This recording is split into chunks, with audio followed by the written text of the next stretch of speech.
नमस्कार। कक्षा 10 के लेसन 4 प्रतिरक्षा एवं रक्त समूह में आज हम जानने वाले हैं प्रतिरक्षी के बारे में।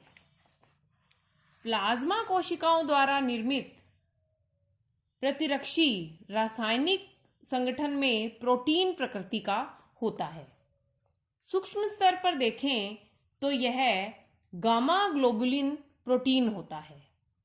यही शरीर की प्रतिरक्षा यानी इम्यूनिटी में हिस्सा लेता है, इसलिए इसे इम्यूनोग्लोबिन या आईजी भी कहा जाता है। इनकी उपस्थिति प्राणियों के रक्त व अन्य तरल पदार्थों में होती है। प्रतिरक्षी यानी आईजी प्रतिजन को पहचान कर उसे निष्प्रभावी कर प्रतिजन से क्रिया करता है और शरीर को रोगी होने से बचा लेता है। प्रतिरक्षी का वह भाग जो प्रतिजन से क्रिया करता है पैराटोप कहलाता है। यानी प्रतिजन प्रतिरक्षी प्रतिक्रिया में एपिटोप जो प्रतिजन का भाग है और पैराटोप जो प्रतिरक्षी का भाग है आपस में जुड़ते हैं। प्रतिरक्षी चूंकि प्रकृति में प्रोटीन होता है तो हमें यह अवश्य ही जान लेना चाहिए कि प्रोटीन अमीनो अम्लों से बने होते हैं। बहुत से अमीनो अम्ल जुड़कर पॉलीपेप्टाइड श्रृंखलाएं बनाते हैं और पॉलीपेप्टाइड श्रृंखलाएं जुड़कर प्रोटीन का निर्माण करती हैं। अब हम विस्तार से जानते हैं प्रतिरक्षी की संरचना के बारे में। प्रतिरक्षी, जैसा कि इस चित्र से स्पष्ट है कि प्रतिरक्षी का आकार वाई अक्षर की तरह होता है। इसकी संरचना 4 इकाइयों के मिलने से होती है। इसमें 2 बड़ी व भारी श्रृंखलाएं होती हैं जिन्हें एच श्रृंखला कहा जाता है और 2 छोटी व हल्की श्रृंखलाएं होती हैं जिन्हें एल श्रृंखलाएं कहा जाता है।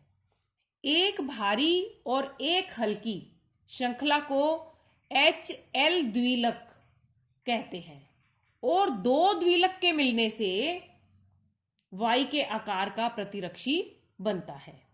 यानी एक प्रतिरक्षी में 2 एक समान अर्धांश होते हैं। यानी एक हिस्सा ये अर्धांश है और ये 2 अर्धांश मिलकर के एक प्रतिरक्षी को बना रहे हैं। दोनों अर्धांश आपस में डाइसल्फाइड बंध के द्वारा जुड़े होते हैं। ये आप बंध देख रहे हैं, ये डाइसल्फाइड बंध है। ये दोनों अर्धांश इस डाइसल्फाइड बंध से जुड़ रहे हैं। एक अर्धांश की एच और एल श्रृंखला, ये एच श्रृंखला और ये एल श्रृंखला, ये भी डाइसल्फाइड बंध से जुड़ी होती है। प्रत्येक भारी पॉलीपेप्टाइड श्रृंखला पर कार्बोहाइड्रेट श्रृंखला जुड़ी रहती है। भारी जो यानी एच जो श्रृंखला है इसके साथ कार्बोहाइड्रेट श्रृंखला जुड़ी रहती है। हल्की व भारी दोनों श्रृंखला को 2 भागों में बांटा जाता है। इसका ऊपरी भाग ये अस्थिर भाग है और नीचे का भाग स्थिर भाग है। श्रृंखला के NH2 अंश की तरफ वाला भाग जो प्रतिजन से क्रिया करता है, यह जो स्थान है यह प्रतिजन से क्रिया करता है। यह अस्थिर भाग है, इसे FAB भाग भी कहते हैं। और स्थिर भाग जो COOH समूह की तरफ वाला भाग है इसे स्थिर भाग भी कहा जाता है और इसे FC भाग भी कहते हैं। अधिकतर प्रतिरक्षियों के वाई स्वरूप में जहां भुजाएं शुरू होती हैं, यहां से भुजा शुरू हो रही है, अधिकतर प्रतिरक्षियों के वाई स्वरूप में जहां भुजाएं शुरू होती है यानी भुजाओं का जो उद्गम स्थल है यह लचीला भाग होता है। इसे हिंज क्षेत्र या कब्जे का क्षेत्र कहा जाता है।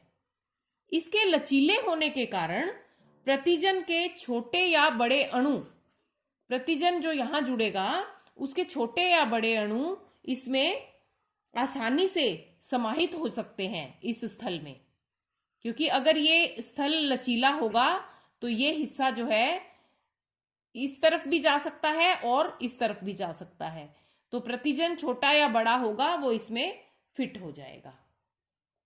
आज के लिए इतना ही। धन्यवाद।